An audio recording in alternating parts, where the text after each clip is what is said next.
बात करिए, उस कालखंड में देश भर से गुरु गोविंद सिंह जी के बारे में कहा जाता है कि वह शहीद पिता के पुत्र और शहीद पुत्रों के पिता थे। बोले सो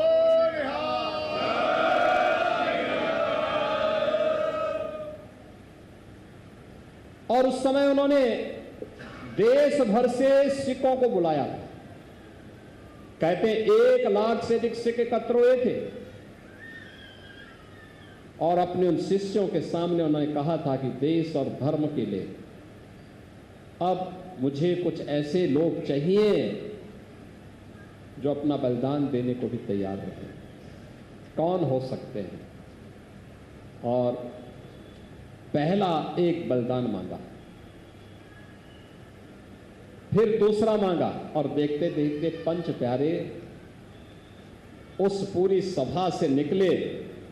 लाहौर के दयाराम, दिल्ली के धर्मदास, द्वारका गुजरात के मोहकम चंद,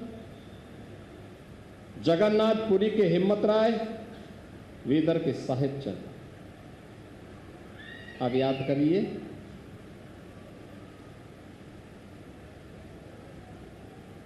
एक तरफ क्रूर औरंगजेब का शासन, अत्याचार की प्रकाष्ठा, जजिया कर के माध्यम से हिंदुओं को पूरी तरह इस्लाम में बदलने कि उसकी क्रूर चाल, मंदिरों को तोड़ा जा रहा था, बहन और बेटियों की इज्जत के पे हाथ डाला जा रहा था, सरेआम जिस प्रकार के दृश्य उपस्थित थे। और उस समय अपने 1 लाख शिष्यों के साथ मिलकर के देश और धर्म की इन ज्वलंत समस्याओं पर एक प्रभावी संघनाद करने का कार्य 10वें गुरु गोविंद सिंह जी महाराज के द्वारा किया जा रहा था। और उन्होंने जब इस कार्यक्रम को आगे बढ़ाया, उन्होंने इसका नाम ही खालसा रखा। खालसा का मतलब परमात्मा से। परमात्मा की विशेष जन जो पूर्ण निर्मल हृदय से कार्य कर सके और उन्हें विकसित करके उन्होंने एक नया जन्म मान करके उस कार्यक्रम को आगे बढ़ाया। उनके जो उपदेश है आज भी हम सब के लिए प्रेरणा, केवल सिखों के लिए नहीं, हर हिंदुस्तानी के लिए, हर भारतीय के लिए एक नई प्रेरणा है, एक नया प्रकाश है। और यह वर्ष इसलिए भी महत्वपूर्ण है। एक और गुरु तेग बहादुर जी महाराज की 350वीं शहीदी दिवस का वर्ष है और दूसरी तरफ खालसा पंथ के 325 वर्ष पूर्ण हो रहे हैं। बोले सो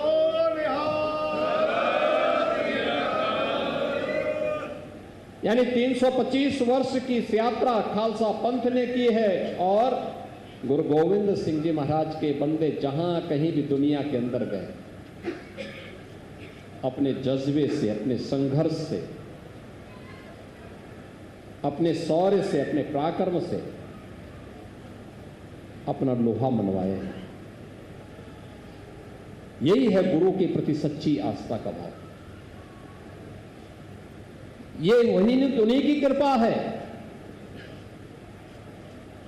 कि सिख कहीं भी होगा वह बिना झुके, बिना डिगे अपने पद पर आगे बढ़ता और इसलिए सरदार भी कहलाता है।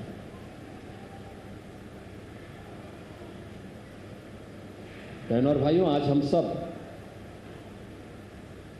खालसा पंथ के 326वें वर्ष में प्रवेश कर चुके हैं। कितनी गौरवशाली परंपरा के साथ आप चल रहे हैं।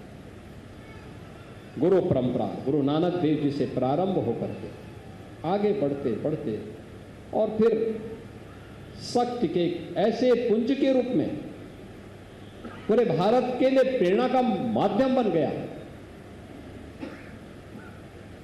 जिसकी मिसाल दुनिया में नहीं मिलती, जिसकी मिसाल दुनिया में नहीं मिलती। गुरु गोविंद सिंह जी महाराज ने तो विचित्र नाटक में अपने सब कुछ अपने बारे में, पूर्व जन्मों के बारे में सारा विस्तृत उद्धृत करके उन्होंने रख दिया। एक नई प्रेरणा है हम सब के लिए, एक नया प्रकाश है, और उस प्रेरणा और प्रकाश से जब भी हम प्रेरित होते रहेंगे, कोई बाधा हमारे मार्ग में कभी नहीं आ सकती। याद रखना, कभी नहीं आ सकती। हम आगे बढ़ेंगे, निश्चित ही आगे बढ़ेंगे। और इसलिए हमारा प्रयास होना चाहिए कि 325 वर्ष की शानदार यात्रा को, जिसने विपरीत परिस्थितियों में विधर्मियों का मुकाबला करते हुए न केवल अपने अस्तित्व को बनाए रखा, बल्कि देश और धर्म की रक्षा करने के लिए उन पूज्य गुरु परंपरा के आदर्शों का अनुसरण करते हुए उनके विजन को जमीनी धरातल पर उतारने का काम किया। आज भी एक शानदार यात्रा के साथ आगे बढ़ रहे हैं। लेकिन चुनौती हमारे सामने अब दूसरी प्रकार की आई है। मैं पिछले दिनों सुन रहा था कि तराई के क्षेत्र में भी और पंजाब में भी धर्मांतरण की घटनाएं बढ़ी। क्या ये हमारे लिए चिंता का विषय नहीं है? गुरु गोविंद सिंह जी महाराज ने तो पंच प्यारों में किनको बनाया था? कोई भेद नहीं। आज भी जब हम लोग कहीं जाते हैं, कोई व्यक्ति कितना भी बड़ा शहर हो, कितने भी लोग आ जाएं, भले ही अन्य जगह कोई उसको लंगर मिले न मिले, लेकिन गुरुद्वारे में उसको लंगर छकने के लिए जरूर मिल जाएगा। बोले सो निहाल। कहीं कोई दिक्कत नहीं, कोई भेद नहीं, कोई पूछता नहीं वह सिख है, नॉन सिख है, किस जाति का है, किस मजहब का है, किस धर्म का है, कहां से आया है, कुछ नहीं। जो आया है हर एक को दे करके इसको हमने मान लिया कि गुरु का प्रसाद है, हर एक व्यक्ति को लेने का अधिकार है। उसी भाव के साथ हर गुरुद्वारे में सेवा आज भी चलती है। सैकड़ों वर्षों की विरासत है, लेकिन तब भी ये घटनाएं क्यों? और इस पर मिलकर के कार्य किए जाने की आवश्यकता है।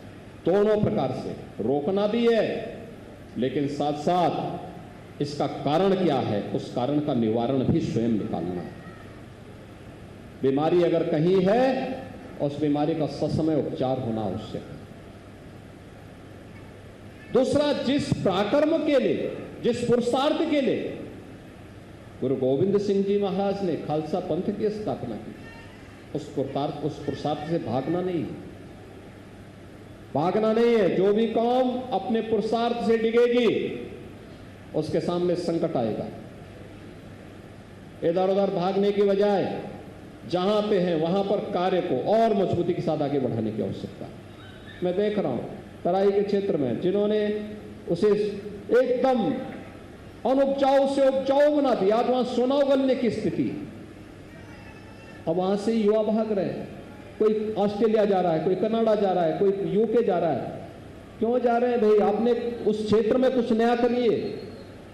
आपके पूर्वजों ने इस बंजर भूमि को, जहां मलेरिया के सिवाय कुछ नहीं था, उपजाऊ बनाया।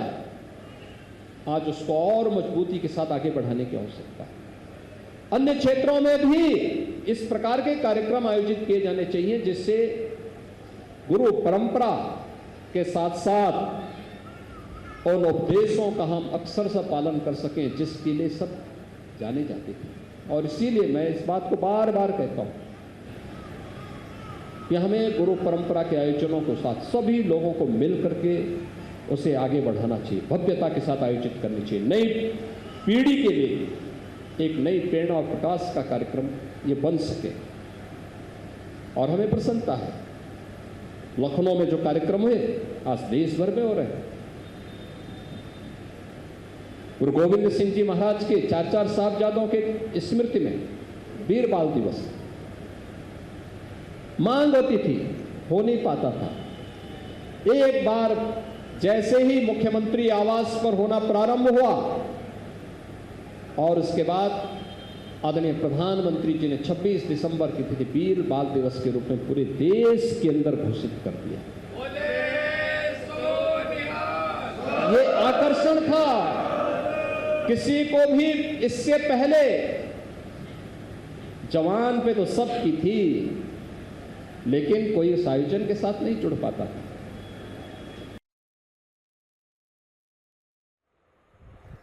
तो बता दें कि मुख्यमंत्री योगी आदित्यनाथ खालसा पंथ के 325 साल पूरे होने पर कार्यक्रम में मौजूद हैं और इस दौरान उन्होंने कई बड़ी बातें कही। उन्होंने खालसा पंथ के बारे में जानकारी दी और बताया कि खालसा पंथ क्यों बनाया गया था, खालसा का मतलब आखिर है क्या और किस तरीके से हमेशा से जो सिख धर्म है उसने इस देश के लिए बलिदान दिया है और क्या कुछ उन्होंने अपने इस देश की आज़ादी के लिए और इसके साथ ही इसके प्रभुत्व को बनाए रखने के लिए जो भी योगदान दिया उस बारे में मुख्यमंत्री योगी आदित्यनाथ ने बात की। तो नाका गुरुद्वारा में कार्यक्रम का आयोजन किया गया है जिसमें मुख्यमंत्री योगी आदित्यनाथ शामिल है। आपको बता दें कि बैसाखी का पर्व जो कि ना सिर्फ इसीलिए बनाया जाता है कि जो गेहूं की फसल है वो खेतों में लहलाती है, पककर तैयार हो जाती है, बल्कि इसलिए भी बनाया जाता है क्योंकि आज के ही दिन जो खालसा पंथ था उसकी स्थापना हुई थी, उसकी शुरुआत हुई थी और पंच प्यारों ने अपना शीश अर्पित कर दिया था गुरु गोविंद सिंह के सामने और उन्हीं को याद करते हुए इसी उपलक्ष्य में इस कार्यक्रम का आयोजन किया गया है। गुरु गोविंद का उपदेश लोगों के लिए प्रेरणा, मुख्यमंत्री योगी आदित्यनाथ ने कहा। तो खालसा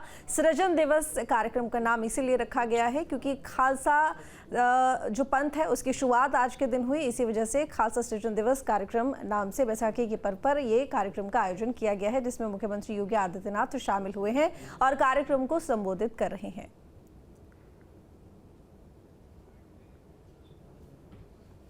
तो नाका गुरुद्वारा जहां पर मुख्यमंत्री योगी आदित्यनाथ कार्यक्रम में शामिल होने के लिए पहुंचे हैं, तमाम सिख धर्म से जुड़े हुए जो गुरु हैं और महंत हैं वो वहां मौजूद हैं, संत मौजूद हैं, साथ ही यहां पर अन्य श्रद्धालु जन भी मौजूद हैं। इससे पहले कीर्तन हुआ, शब्द हुआ जिसमें मुख्यमंत्री योगी आदित्यनाथ मंच पर विराजित हुए दिखाई दिए। उसके बाद उन्होंने कार्यक्रम को संबोधित करना शुरू किया और उन्होंने बताया कि किस तरह से खालसा पंथ ने देश के लिए अपना बलिदान दिया है।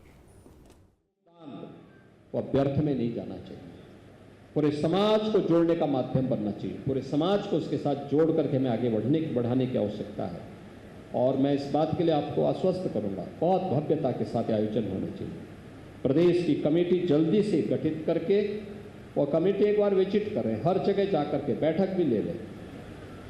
समय बीतने में समय नहीं लगता, हमें समय के प्रबंधन को भी ध्यान में रखना होगा। समय से सारे कार्यक्रम एक साथ आगे बढ़ा करके और सबकी जिम्मेदारी तो आज आपके पास टेक्नोलॉजी है, वर्चुअली भी बैठक करते रहे और राज्य सरकार के स्तर पर क्या योगदान होना है तत्काल इस कार्यक्रम को हम आगे बढ़ा देंगे।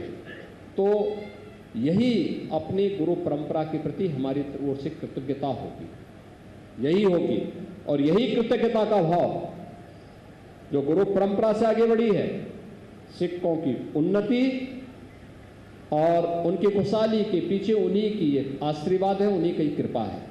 आज के इस अवसर पर जब खालसा पंथ की स्थापना के 325 वर्ष पूर्ण हुए हैं, 326वें कार्यक्रम के साथ आज हम यहाँ पे जुड़ रहे हैं।